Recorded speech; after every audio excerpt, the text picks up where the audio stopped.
Isang mapagpalang araw po sa inyo mga kapatid at salamat po unang-una sa Panginoon sa patuloy na biyaya, kalakasan at pag-iingat na ibinibigay niya po sa bawat isa at pangalawa sa inyo na walang sawang sumusubaybay sa pagbabahagi po natin ng salita ng ating Panginoon. Sa mga panahon po na ating nararanasan ngayon, alam po natin na hindi biro itong pagsubok o pagdurusa na nararanasan po ng bawat isa. At ito po ay isa sa mga tinuturo ng Biblia na pagdating ng panahon ay magkakaroon ng iba't ibang uri ng paghihirap na mararanasan ng mga tao.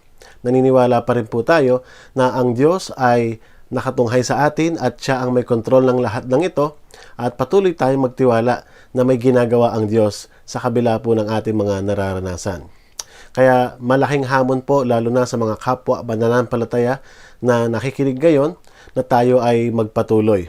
Alam po natin na ang tunay na pananampalataya ay daraan at daraan sa pagsubok upang ito ay lalong tumibay, lalong malinang at mapatunayang tunay ang ating pananampalataya. At isa sa katangian na atin pong pinaniniwalaan na ang mga tunay ay talagang magpapatuloy at magpapatuloy sa kanilang pananampalataya. Sa mga pangyayari po ngayon, ang pinakamadaling gawin ang panghinaan ng loob, ang umayaw o kaya ang sumuko, ang mawalan ng pag-asa at hindi na magpatuloy sa layunin na ibinigay ng Panginoon sa ating lakad sa pananampalataya. Kapag ang sitwasyon ay masyado ng mabigat, masakit, pinakamadali ay umayaw. Kapatid, hindi ka nag-iisa. Nais kong maunawaan mo na sa mga pagkakataong ito, hindi lang ikaw ang nakararanas ng ganyang pagsubok. Maraming mga tao, in fact, sa buong mundo halos, marami ang dumaranas ng ganyang pagdurusa. Or maaring meron pang iba na mas mabigat ang dinaranas kaysa sa atin. Sa mga gitong pagkakataon, mas higit natin kailangan ng magpakatatag, panghawakan ang mga pangako ng ating Panginoon. Ngunit ang tanong na ating pag-aaralan ngayong umaga ay, paano pa ako magpapatuloy kung ganito na nga ang aking kalagayan? Bago pa ho tayo panghinaan ng loob at mawalan ng pag-asa dahil sa nararanasan po natin, gusto ko po sanang tayo ay mag-isip dito sa tanong na ito. Gusto kong magsuri tayo bago tayo makaranas ng pag-ayaw. Deep inside alam po natin na nais nating magpatuloy, nais nating lumaban. Pero yung realidad o yung pakiramdam na ating nararanasan ngayon, tila ba wala nang maibubuga? Isipin po natin ang tanong na ito. Bakit ang hirap magpatuloy? Ano ba ang kulang o ano ang kailangan nating taglayin para makapagpatuloy tayo ng may kalakasan?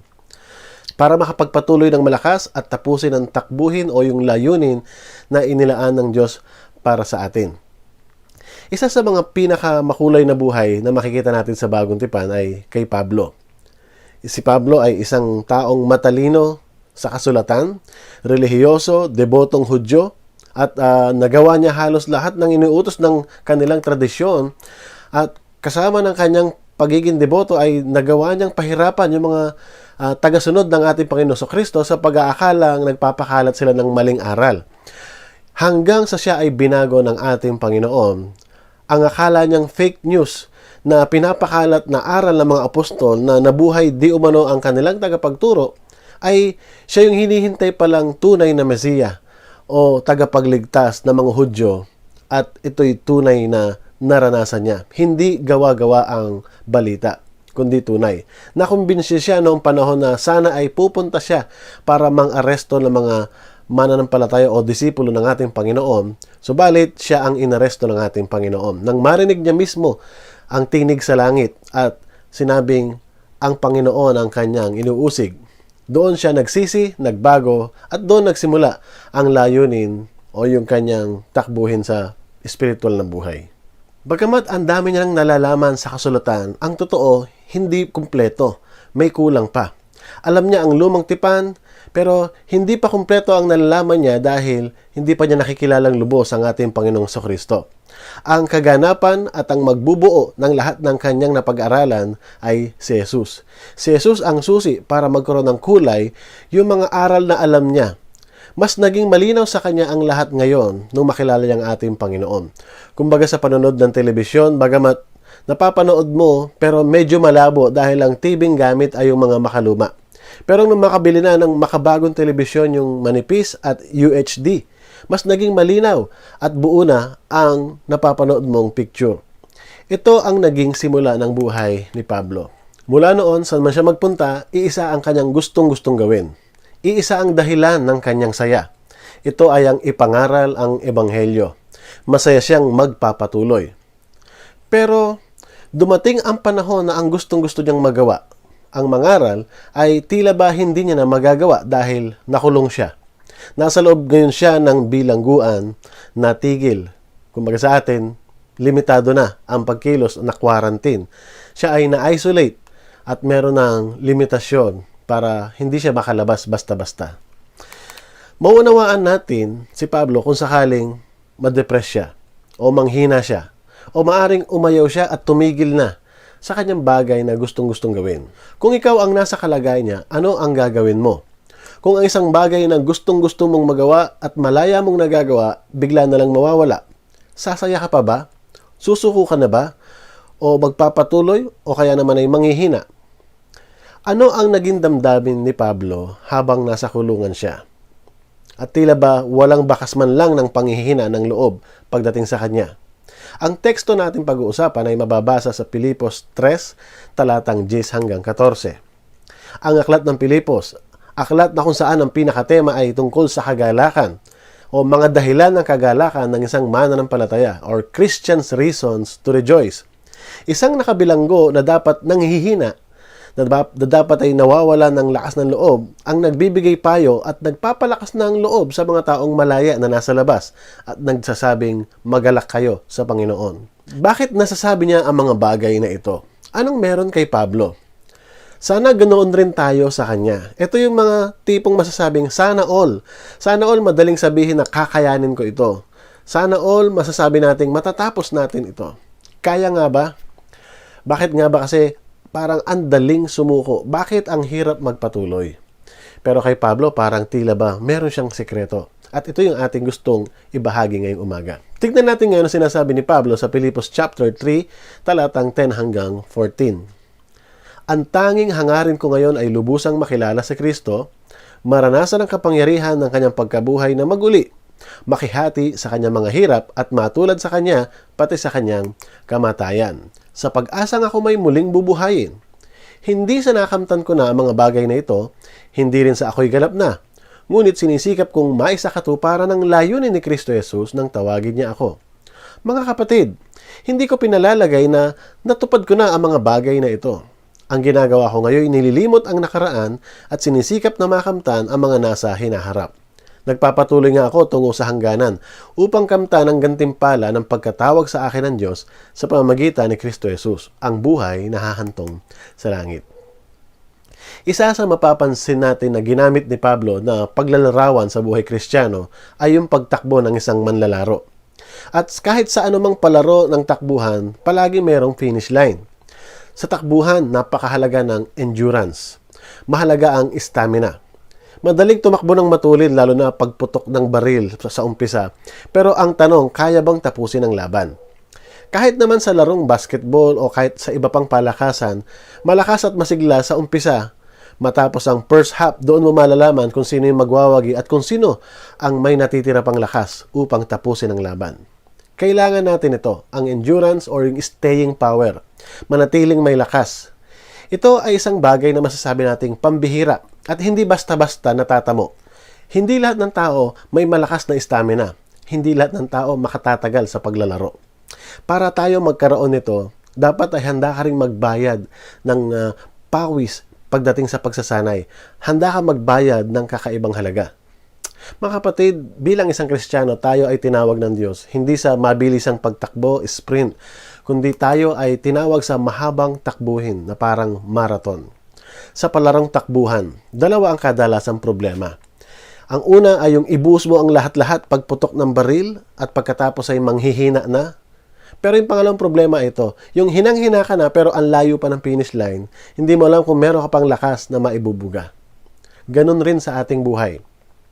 Dati, malakas, masigla, ramdam mo yung enerhiya nung nag-uumpisa ka pa lamang sa Panginoon dahil maayos pa ang lahat, hindi pa ganong karaming pagsubok yung nararanasan, nandun ang galak, nandun ang kalakasan na ating naipapakita.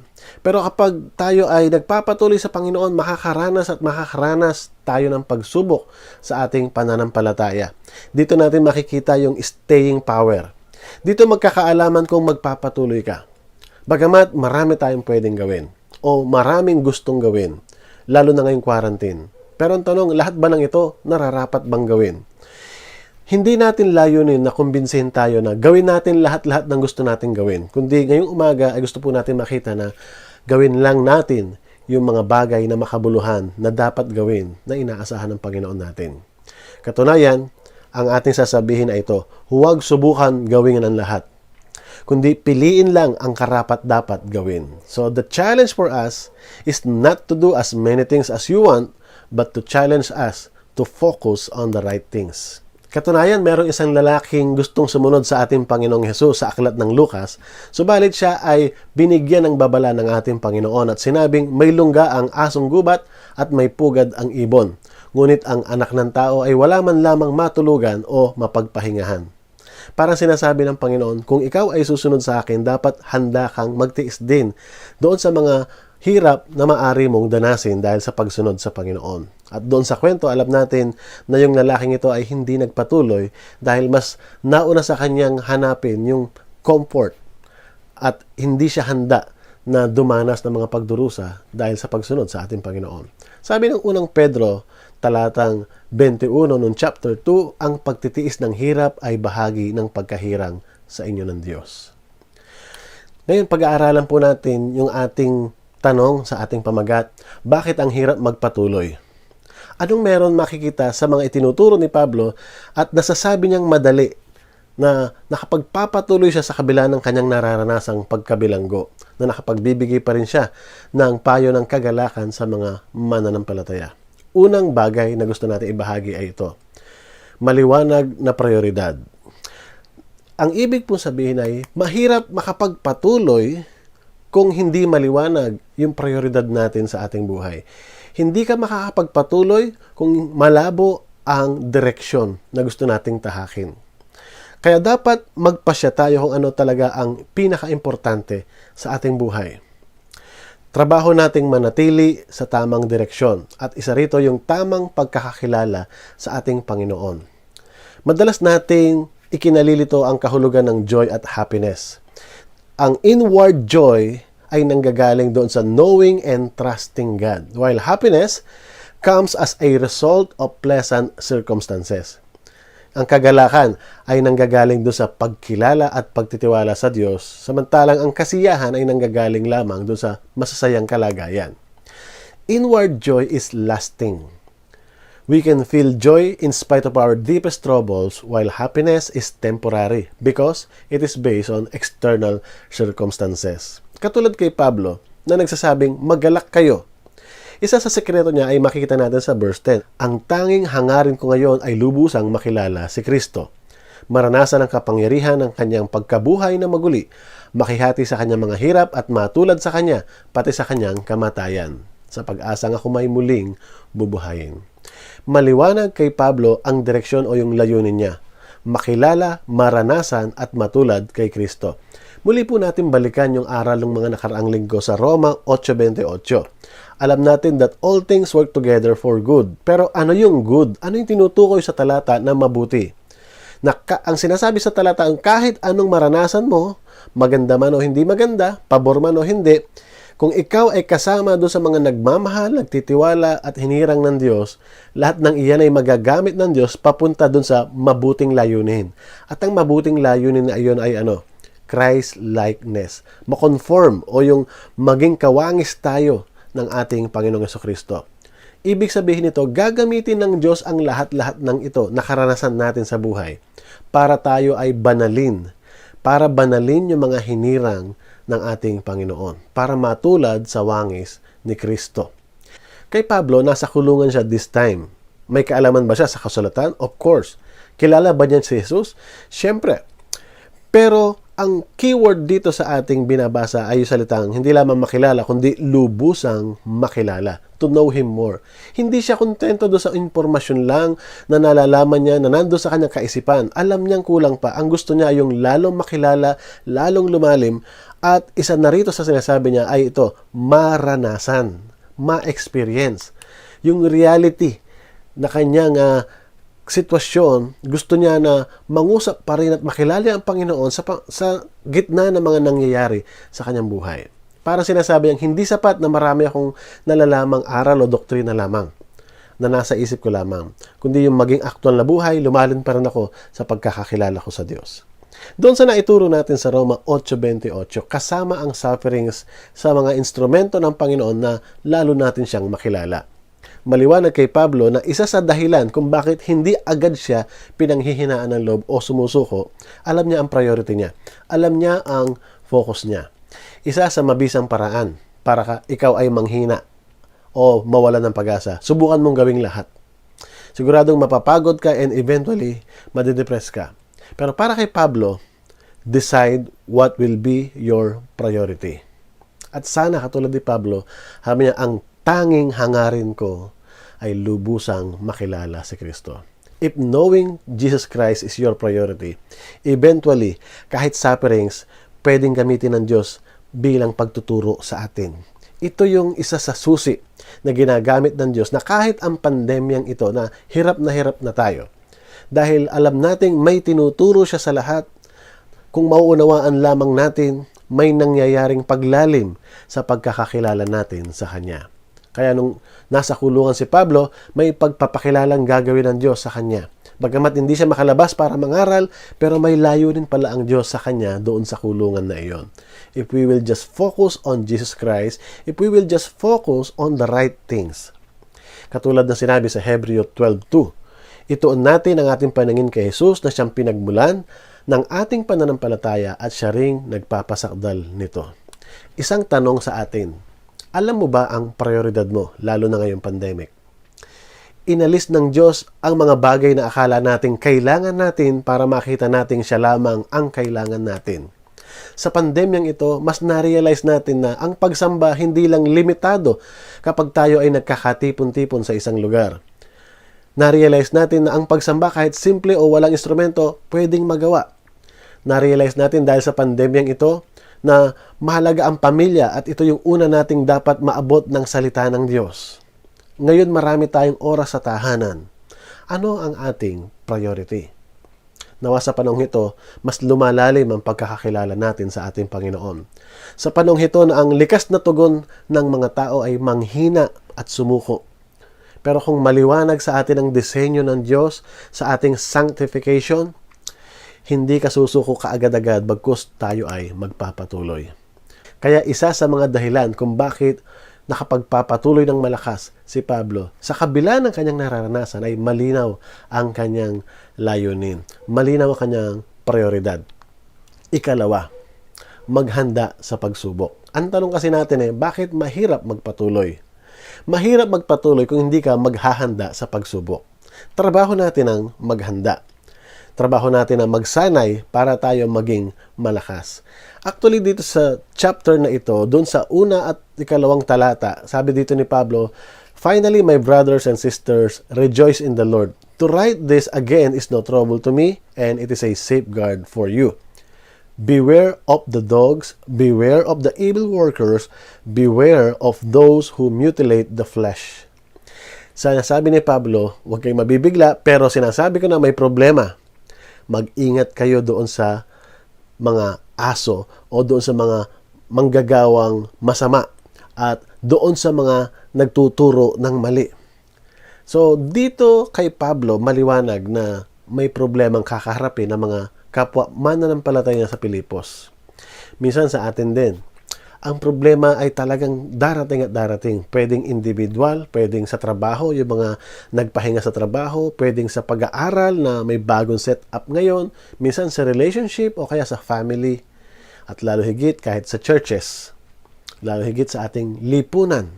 Marami ang mga problemang kabi-kabila ay lumilitaw ngayon at marami mga pangangailangan ng mas lalong higit nating nakikita. Si Pablo, sa konteksto ng chapter 3 ay may inilarawang tatlong bagay. Ito yung mga kalaban pagdating sa tamang aral. Una, ang kanyang binanggit ay dogs. Ito yung mga hayop na hindi katanggap-tanggap noon sa kanilang kultura. Minsan, ito rin ang tawag ng mga Hudyo sa mga Hentil. Pero ang tinutukoy dito ni Pablo, yung mga kasama sa fellowship, mag-ingat dahil merong nakahalo na hindi talaga tunay na mananampalataya. Ito yung mga nagiging sanhi ng kaguluhan minsan sa mga fellowship na imbis na nakakatulong, nagiging sanhi pa ng problema or maaring nagiging dahilan ng pagkakahati-hati. Sabi ni Pablo, mag-ingat sa mga ganong uri ng tao na tila ba mananampalataya pero lumilitaw ang tunay na kalikasan na hindi talaga kilala ang ating Panginoon, bagkus ang layo nila ay manggulo. Ikalawa, bukod sa dogs, ang sinabi niya ay evil workers. Ang mga Hudyo, ang tingin nila sa sarili nila ay good workers, not evil workers. Pero bakit nasabi ni Pablo? Dahil sa kanila, ang tingin nila ay good because they follow the law. Pero tinawag sila ni Pablo na evil, hindi dahil sa mga pusakal na kriminal ang mga ito, kundi dahil ang kanilang pagtitiwala ay doon sa magagawa nila sa pagsunod sa kautusan at hindi dahil sa biyaya ng Diyos. At isa nga sa paraan ay yung those who mutilate the flesh o yung mga nanghihikayat doon sa mga hentil na dapat ay dumaan muna sa pagkahudyo para maligtas, di umano. Na para maligtas ka, kailangan mo muna magpatuli sa paraan at kultura nila at bago ka maliligtas, na hindi naman itinuturo ng Biblia. Kaya ayaw ni Pablo na nahahaluan o nadaragdagan ng aral ng mabuting balita. Kaya sabi ni Pablo, mag-ingat at watch out for these signs. Mag-ingat doon sa mga ang gawain ay layunin yung panlabas lamang. Itong mga Judaizers na ito ay, ang concern ay yung palabas, hindi yung tunay na transformation na nanggagaling sa loob. Ang kanilang concern yung ma-impress ang mga tao at magmukhang relihiyoso dahil nasusunod nila ang mga tradisyon. Katulad rin sa atin ngayon, ang pagsubok rito ay hindi lamang yung magmukha tayong relihiyoso, pero ang totoo ay maaring malayo sa Diyos. Katulad sa mga nangyayari ngayon, naisip ba natin kung nakakausap ba natin ng mas lalo higit ang ating Panginoon? Nagkakaroon ba tayo ng pagsisikap na lalo natin siyang hanapin at kausapin, lalo na sa mga karanasan natin ngayon? Mahalaga na tayo ay maging handa. Isa sa mga dahilan kung bakit marami ang mga taong nagdurusa ngayon ay dahil hindi nakapaghanda. Kaya napakahirap ng nagiging sitwasyon. Ilan sa ating mga kababayan ng tila ba nangangapa sa dilim dahil hindi nakapaghanda na bigla sa pandemyang ito. Ilan sa mga kababayan natin ang umiiyak dahil hindi napaghandaan ang mawalan ng trabaho o mawalan ng pagkain. Ilan sa mga kababayan natin ang maaring umiiyak dahil nahihirapan magkaroon ng budget pagdating sa pagpapaospital dahil hindi nakapaghanda. Marami ang makapagsasabi na sana all merong handa, sana all merong ganitong supply, sana all merong ganyang kalagayan. Pero maganda rin baligtarin natin na sana all nakapaghahanda. Dahil sa totoo lang, kapag tayo ay nagkabiglaan pagdating sa mga ganitong uri ng pagsubok, siguradong ang mararamdaman natin, manghina, sumuko. Mahirap magpatuloy kapag hindi ka talaga nakapaghanda. Kaya ang solusyon dito ay simple lang, dapat tayong maging handa palagi.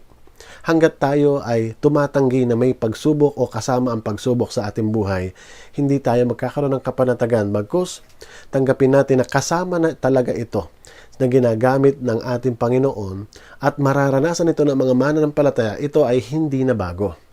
Katulad ng ating pambansang kamao, hindi siya tatagal ng 12 rounds sa pagboboxing kung hindi siya dumaan sa matinding pagsasanay at paulit-ulit na hirap ng paghahanda. Hindi nakakabigla sa panahon natin ngayon kung bakit maraming mga tao ang tumatalikod na lang at humihinto na sa kanilang pananampalataya. Ang makikita po natin ditong koneksyon ay kapag sinuri natin ang spiritual life, wala talagang pagsasanay o paghahanda para sa mga ganitong mga bagay. So para tayo ay makapagpatuloy sa mga pagsubok na ito sa ating buhay, kailangan maliwanag sa atin ang ating prioridad. Pangalawa, maghanda sa mga pagsubok. At pangatlo, manabik sa pagpapala na ibibigay ng ating Panginoon. Ibig sabihin, isa sa mga dahilan para tayo magkaroon ng lakas na magpatuloy ay merong bagay na magtutulak sa atin para manabik na tapusin ang laban na ito. Ang tinutukoy po natin pagpapala rito ay hindi yung pagpapala lamang sa lupang ito, kundi ang pagpapalang tinutukoy ni Pablo ay yung naghihintay na pagpapala doon sa kabilang buhay. Mahirap magpatuloy kung wala kang dahilan sa kabila para magpatuloy. Kaya sa atin, ang trabaho natin ay manatiling tapat at maglingkod sa Panginoon habang tayo ay naghahanda sa kanyang pagbabalik.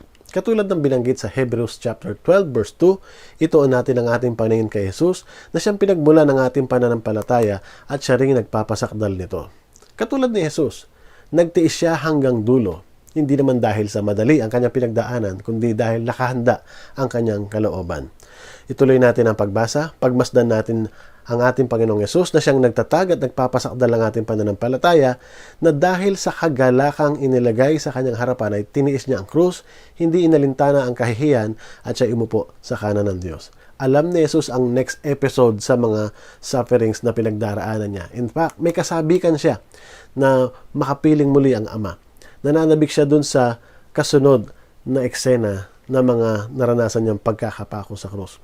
Kapag nawala ang ating paningin sa ating Panginoon, nagsisimula nating makita yung laki at bigat ng mga problema sa ating kapaligiran. Katulad ni Pedro na nakalakad siya sa tubig dahil nakatingin sa ating Panginoong Jesucristo, nung mawala ang kanyang focus sa ating Panginoon ay doon niya naranasang unti-unting lumubog. Iba kay Esteban, na siya ay humarap sa pagsubok, lalo higit sa kamatayan, at nung siya'y hinahatulan at binabato, nakatingin siya sa langit at nakita niya ang ating Diyos na nakatingin sa kanya. At iyon ay sapat na kanyang maging kalakasan para harapin na may kapanatagan ng pagturusang kanyang naranasan. Dahil ang kanyang paningin ay nakatuon doon sa pagpapalang naghihintay sa kanya. Mahirap magpatuloy kung ang nakikita mo lang ay ang mga problema ngayon. Pero kung ating iisipin, lahat naman may katapusan dito sa lupa at iiwan natin ang lahat ng ito. Ang tunay nating bayan ay naroon sa kabila, naghihintay kasama ng ating Panginoon. Madali nating matatanggap maging yung mga pagdurusa at paghihirap na naranasan natin. Katulad ni Pablo, sinabi niya rito, ngunit sinisikap kong maisakatuparan ng layunin ni Kristo Jesus nang tawagin niya ako. Ang ginagawa ko ngayon, nililimot ang nakaraan at sinisikap na makamtan ng nasa inaharap. Nagpapatuloy nga ako tungo sa hangganan upang kamtan ng gantimpala ng pagkatawag sa akin ng Diyos sa pamamagitan ni Kristo Jesus, ang buhay na hahantong sa langit. Ang pagharap ba natin sa Diyos ay isang bagay na nakasasabik sa iyo o maaring nakakatakot para sa iyo? Ang pandemic na ito ay matatapos. Masusolusyonan ang virus na ito. Pero hindi masusolusyonan ng tao na siya ay aalis din sa mundong ito. Kasama ng pag-alis natin sa mundong ito, matatapos yung mga problemang ating naranasan, yung mga pagsubok dito sa lupa. Pero ito ang isang bagay na haharapin natin. Haharap tayo sa hukuman ng Diyos. Ikaw ba ay nakahanda para sa bagay na ito? Binibigyan tayo ng Diyos ng patuloy na panahon. Pinapahirap pa rin tayo ng buhay at lakas para tayo maghanda. Ang ating pong gawin, magpakalalim tayo, makilala natin siya. Ito ang ating maging priority hanggang sa tayo ay proseso ng Diyos na maging kawangis niya. Magpakalakas tayo, magpakalalim sa ating pananampalataya. At lalo higit, maghanda tayong may pananabik sa pagbabalik ng ating Panginoon. Kapatid, alam nating mabigat ang mga sitwasyon natin ngayon. Ito ang panahon na lalo tayong dapat magpakatatag, lalo tayong manangan at dapat nating panghawakan ng mga pangako ng ating Panginoon. Tayo po ay manalangin. Dakila naming Diyos, salamat po sa paalala ng iyong mga salita ngayong umaga. Salamat po sa kalakasan ng inyong mga pinakitang mga pangako. Salamat din sa buhay ni Pablo na siyang ginamit mo, mismong siya ay nakaranas, Panginoon, ng mga pagsubok at hindi siya exempted. Subalit ang kanyang kagalakan ay hindi nakasalalay doon sa mga nangyayari sa kanyang kapaligiran, kundi nagmumula ito sa kanyang malalim na ugnayan sa inyo. Nandoon din ang kanyang malalim na pagnanais na makilala ka pa niya. Ganon din nawa sa amin, Panginoon, na kahit dumaranas kami ng pagsubok ngayon, hindi mawala sa puso namin ang aming priority na nais pa namin kayong lalong makilala at maranasan. Tulungan niyo rin po kami na ang aming mga pamilya ay patuloy naming mapaglingkuran sa pamagitan po ng pagbubukas ng aming Biblia at pagkakaroon ng pag-aaral sa aming mga tahanan. Palakasin mo po ang bawat manonood ngayon na maaring nakakaranas ng panghihina o mga maaring nakakaisip ng hindi magpatuloy. Nawa, Panginoon, ang pagyakap mo at kalakasan ng gagaling sa iyo ang patuloy na maranasan ngayong umaga. Pagpalain mo po lahat ng nanonood ngayon at abutin mo rin po ang kanilang mga pangangailangan. Sa inyo po namin itinataas ang lahat sa pangalan ni Jesus. Amen. Marami pong salamat sa inyong lahat. Pagpalain po tayo ng ating Panginoon.